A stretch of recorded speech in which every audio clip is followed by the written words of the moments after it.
A very good afternoon to you and welcome to Lunchtime News, coming to you live and direct from the Newsfirst studios here in Colombo. I'm Krishan Devasagam and let's start off with a look at this afternoon's headlines. Central Bank Governor to appear before the Presidential Commission appointed to investigate the central bank bond scam. Customs seized a stock of cigarettes and tobacco smuggled in from Dubai. 3 Chinese nationals arrested.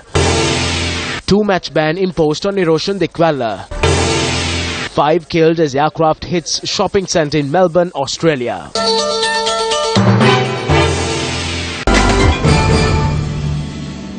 And in your lead story this afternoon, as mentioned in the headlines, now the Presidential Commission to inquire into the central bank bond transactions commenced its activities today. Secretary to the Commission, Sumathipala Udugamasuriya, notes that Central Bank Governor Dr. Indrajit Kumaraswamy will be summoned before the Commission today for inquiries.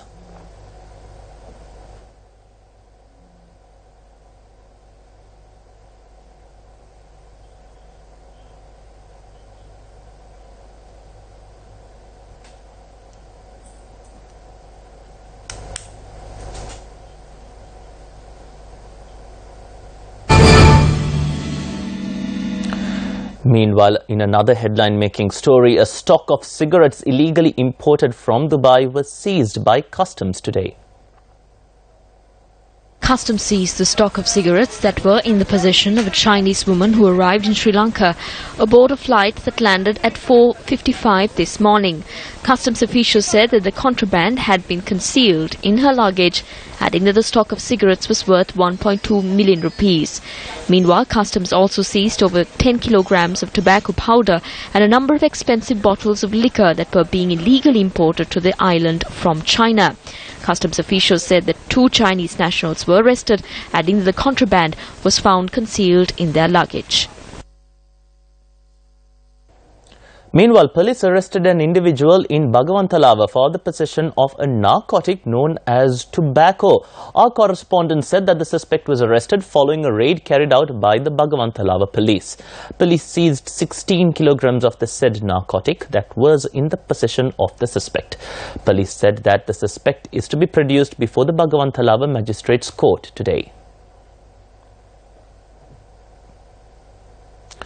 Following a development committee meeting at the Harley Alla Divisional Secretariat, State Minister Dilan Pereira expressed his views regarding the prices of goods.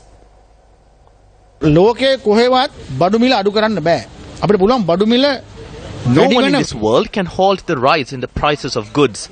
However, we can control the rate at which it increases. If someone says that they can reduce the prices of goods, that person cannot be someone who is engaged in politics. If a journalist requests that the prices of goods be reduced, he definitely is not a journalist.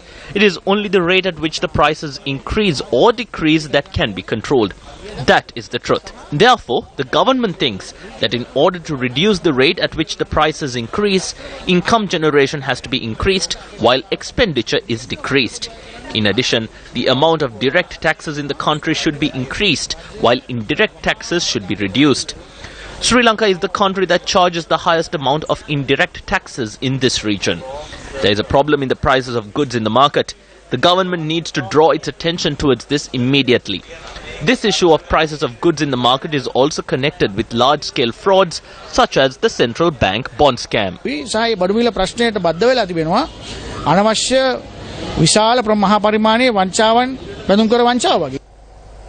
A motor accident along the Tambutte-Gama Rajangani main road claimed the life of a mother of 4.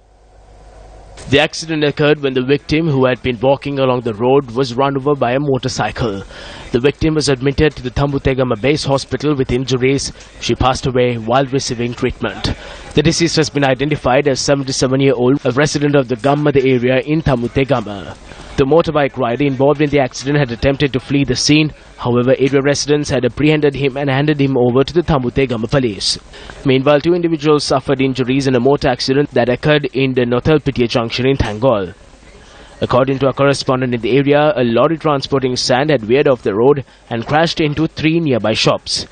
The driver and the assistant of the lorry were injured in the accident and admitted to the Thangol base hospital. Thangol police noted that the accident occurred as the driver of the lorry fell asleep at the wheel. Well, on that appetizing note, we wrap up another edition of Lunchtime News. Do stay tuned to News First for the very latest happening here at home and across the globe.